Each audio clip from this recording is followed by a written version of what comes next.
देखिए दोस्तों, आज मैं आपराधिक मानववध, हत्या और मृत्यु अलग अलग कैसे है ये जानने का प्रयास करता हूँ।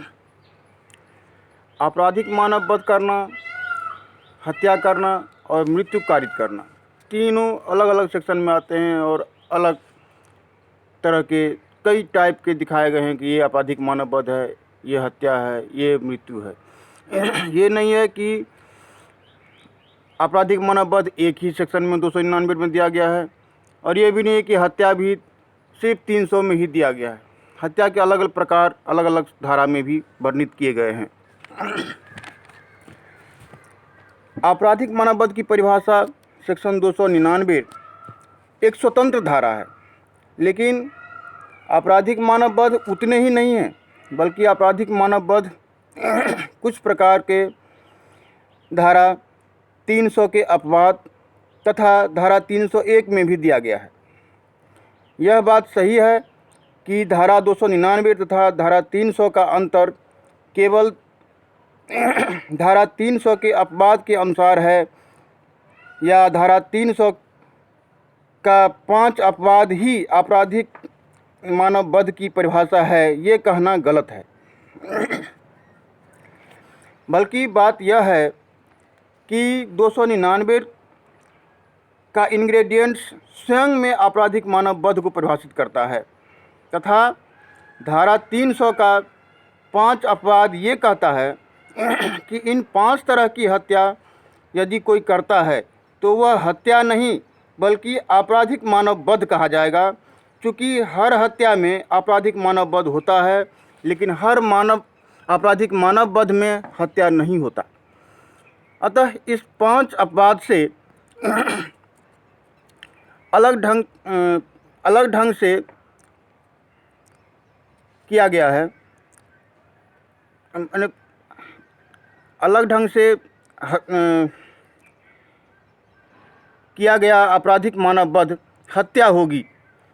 इसमें यह कहना है कि धारा 300 में ये कहना है कि यदि 500 में जो 300 सेक्शन में जो हत्या का दिया गया है, यदि इस तरह का हत्या करता है, अपवादित हत्या करता है, तो वो मानववध माना जाएगा, लेकिन हत्या माना जाएगा।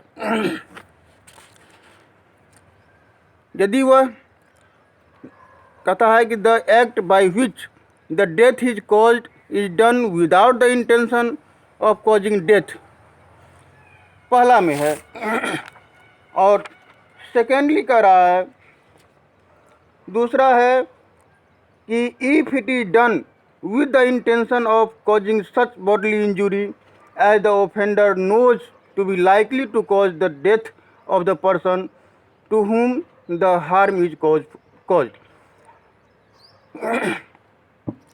और तीसरा है, if it is done with the intention of causing bodily injury to any person and the bodily injury intended to be inflicted is sufficient in the ordinary course of nature to cause death. और fourthly भी दिया हुआ है कि if the person committing the act knows that it is so imminently dangerous that it must in all probability cause death. मतलब कि पूरा probability है, कोई जानता है कि इस कार्य से वह आदमी मर जाएगा। तो ये सारे 4 प्रकार दिए गए हैं जो हत्या की कोटि में आते हैं। और इसके अलावा जो भी होगा, जो अपवादित है, वो 5 प्रकार का दिया गया है, वो आपराधिक मानववध में आता है।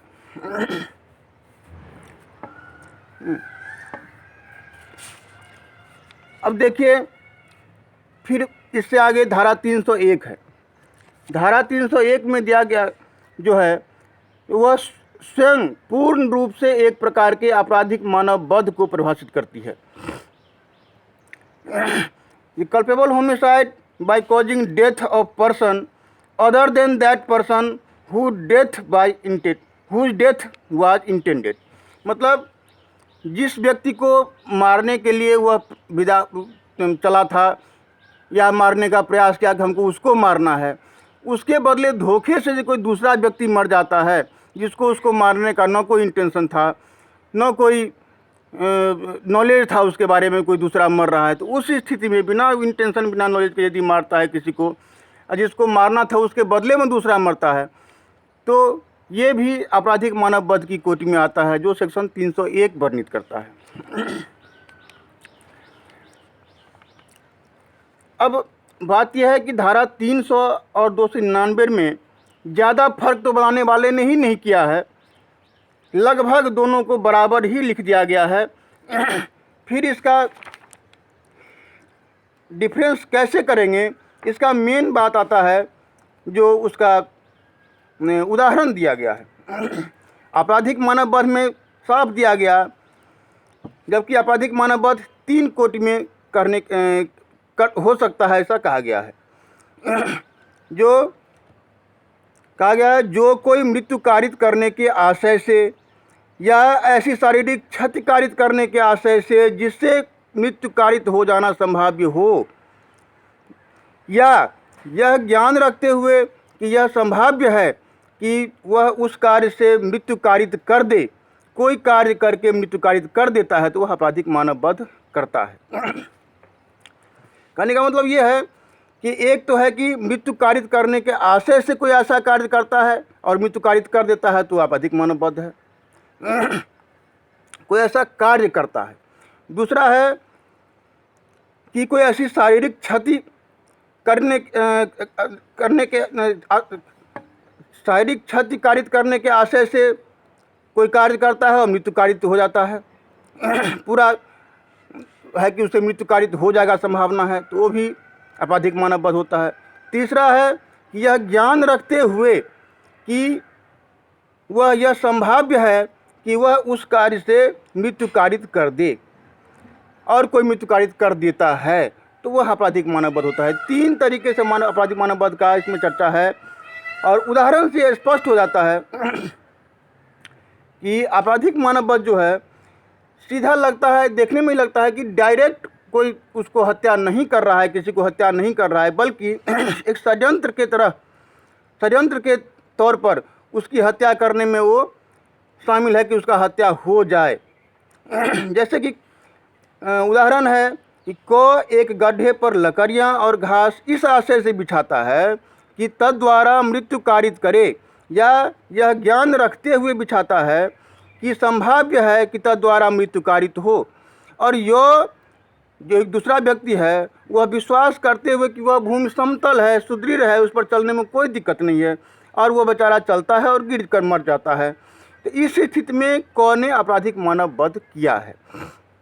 या देखिए, प्रत्यक्ष वह नहीं मार रहा है उसको, बल्कि अप्रत्यक्ष रूप से ऐसा जाल बिछाया जिससे उसकी मृत्यु उसमें फंसकर हो गई उस जाल में, तो ऐसे मृत्यु को आपराधिक मानव वध की कोटि में रखा गया है, धारा 299 के तहत।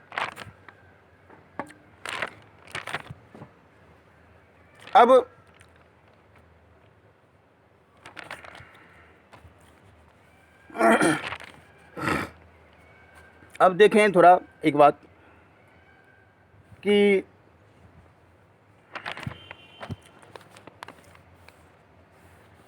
अब एक बात है कि ये तो हो गया कि आपराधिक मानव वध इस तरह से परिभाषित कर दिया गया। अब किसी व्यक्ति को नॉलेज है कि नॉलेज रखते हुए किसी व्यक्ति को हाथ मुक्का से मारा, या लाठी डंडा से मारा, या चाकू पिस्तौल से कोई चीज़ से मार कर छोड़ दे और वह मर जाए, तो हत्या ही होगा। मतलब स्पॉट डेथ यदि होता है किसी का, ऐसा प्रयास, ऐसा कार्य करके किसी को प्रत्यक्ष रूप से मारा जाता है जिससे उसकी तत्काल मृत्यु हो जाती है, तो वह हत्या की कोटि में ही जाता है।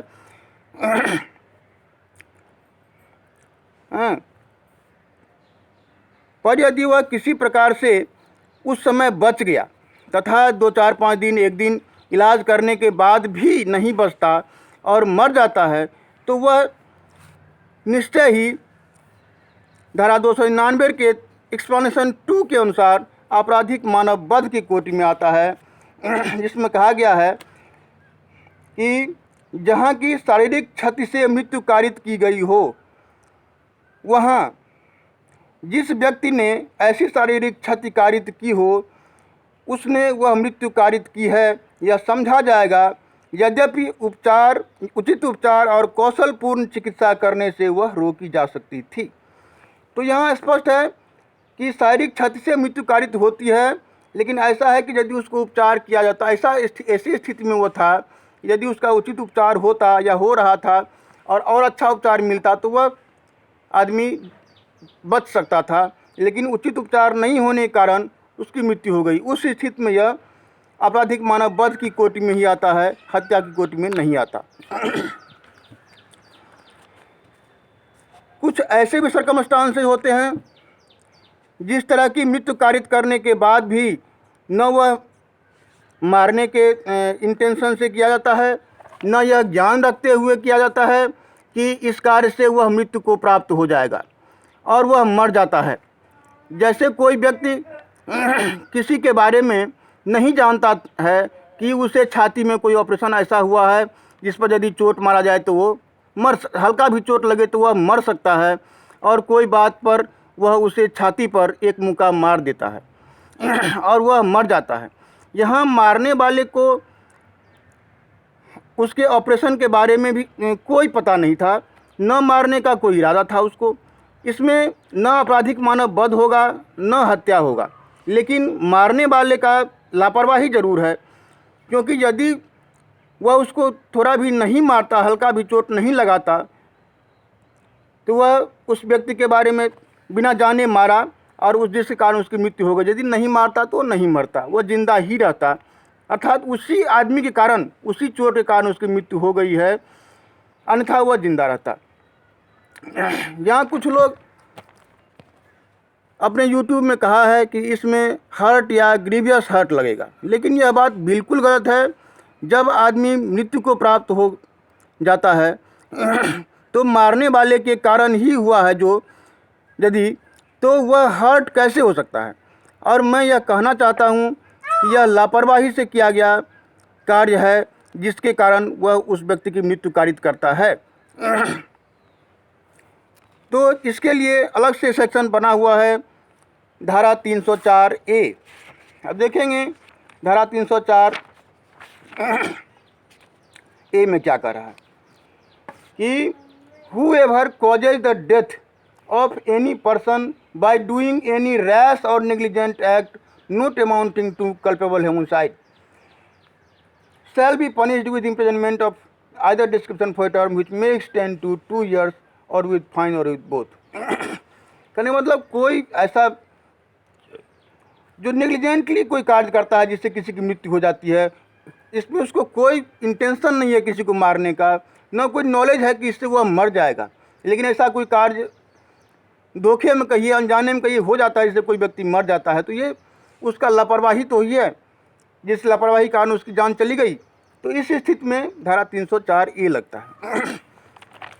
तो मेरे कहने का मतलब ये है कि आपराधिक मानव वध भी सिर्फ एक ही सेक्शन 299 परिभाषित नहीं करता, बल्कि 299, 301 और 300 के अपवाद, तीनों में ये बात दिया गया है कि आपराधिक मानव वध किस तरह के अपराध को किस तरह के मृत्यु को कहा जाएगा। हत्या भी सिर्फ सेक्शन 300 में भी नहीं दिया गया है, बल्कि हत्या का अलग अलग प्रकार दिया गया है, जो 300 में भी है, 303 में है। 303 में कह रहा है जो punishment for murder bye life convict, ये एक अलग प्रकार की हत्या हो गई। हत्या तो करता है लेकिन वो पर्सन कैसा है, तो जो लाइफ कन्विक्ट पहले से है, धारा 303, इसके तहत उसको डेथ सेंटेंस का प्रावधान किया गया है कि लाइफ कन्विक्ट होकर वह किसी की हत्या करता है। 305 देखिए, 305 में दिया गया है abetment of suicide of child और इनसेन पर्सन या इडियट पर्सन। कोई ऐसा व्यक्ति जो इडियट है, बच्चा है, कोई इनसेन है, कोई जिसका माथा संतुलन ठीक नहीं है, उस व्यक्ति को उत्प्रेरित करता है कि वह मर जाए और वह मर जाता है। तो इस स्थिति में धारा 305 लगता है। कोई हत्या करने, डकैती करने के समय किसी को मार देता है, 396 में आता है, हत्या की कोर्ट में आता है।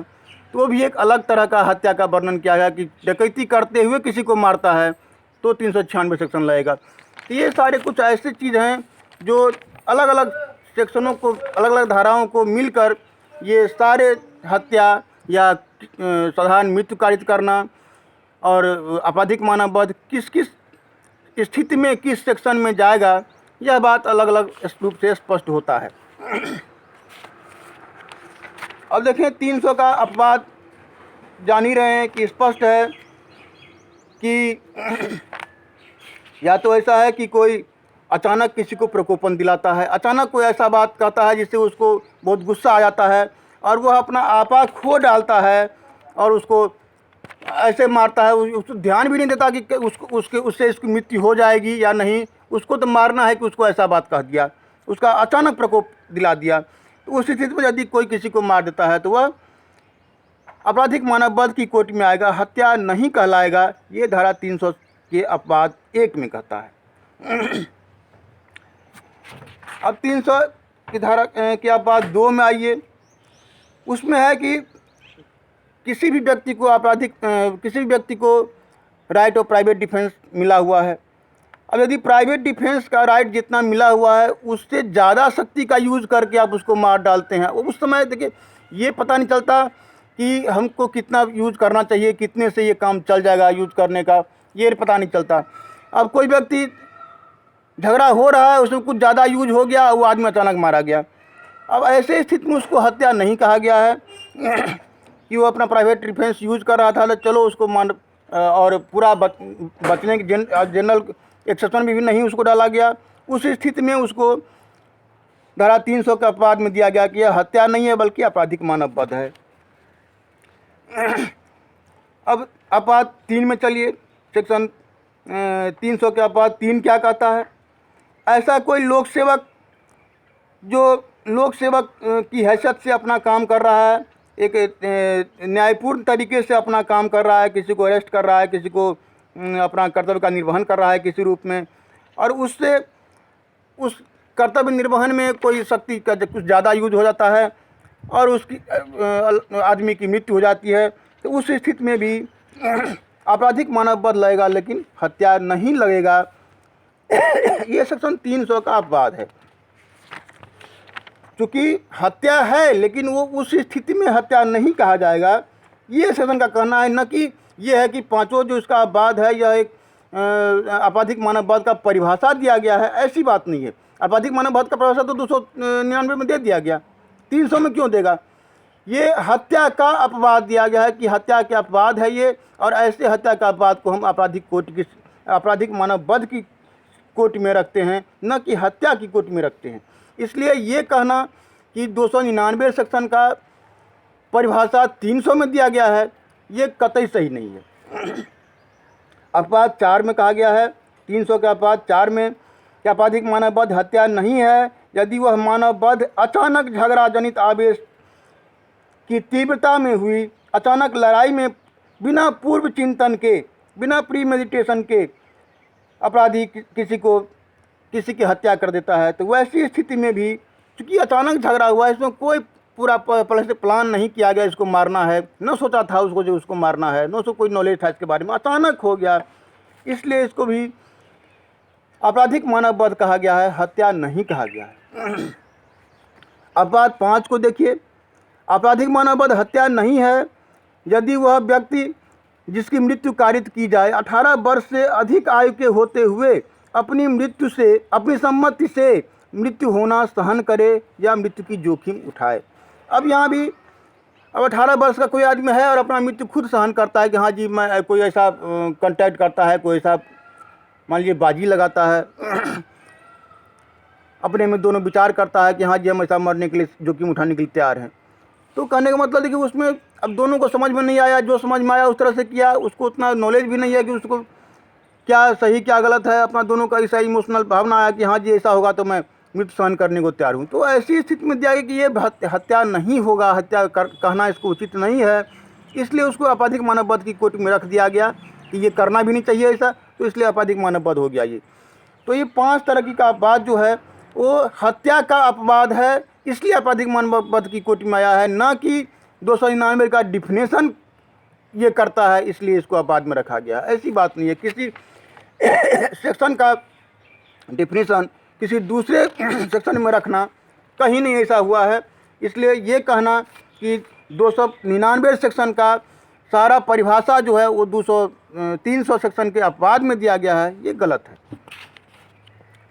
तो यही मेरा कहना था कि इस तरह से हत्या, आपराधिक मानव वध और एक जनरल हत्या जो 304 एक कोट में आता है, सेक्शन में आता है, ये तीनों अलग अलग चीज़ है और इसको एक में मिलाना गलत है। और ये भी कहना गलत है कि बिना विदाउट इंटेंशन विदाउट नॉलेज से यदि कोई किसी को मारता है या मर जाता है तो वो हर्ट में आएगा या कोई ग्रीवियस हर्ट में आएगा, ये नहीं हो सकता। जब मर गया आदमी तो ग्रीवियस हर्ट में कैसे आ सकता है? वो तो सिर्फ हत्या हुआ है, और हत्या वो चूँकि विदाउट इंटेंशन हुआ है, विदाउट नॉलेज हुआ है, विदाउट कोई ऐसा शारीरिक इंजरी का हुआ है, इसलिए उसको नेग्लिजेंसी के रूप में, वैसे तो उसको होना चाहिए एक्सीडेंट भी मान सकते हैं, धारा सेक्शन 80 जो जनरल एक्सेप्शन में आता है, लेकिन उसमें नहीं रखता है जनरली कि लापरवाही लगा के, जो लापरवाही से आपने किसी को मारा, किसी को काम किया, कोई ध्यान नहीं दिया, उस बारे में पता नहीं लगा कि उसका क्या स्थिति है शरीर का, और आपने उसको मार बैठा और आप ही कारण ही उसकी मृत्यु हो गई। तो इसलिए उसको भी अपराध की श्रेणी में रखा गया है, और वो धारा 304 एक ही कोर्ट में आता है, और उसमें जिसमें सज़ा 2 साल की होती है। तो इस तरह से अलग अलग तीनों का वर्णन स्पष्ट रूप से विभिन्न धाराओं में किया गया है।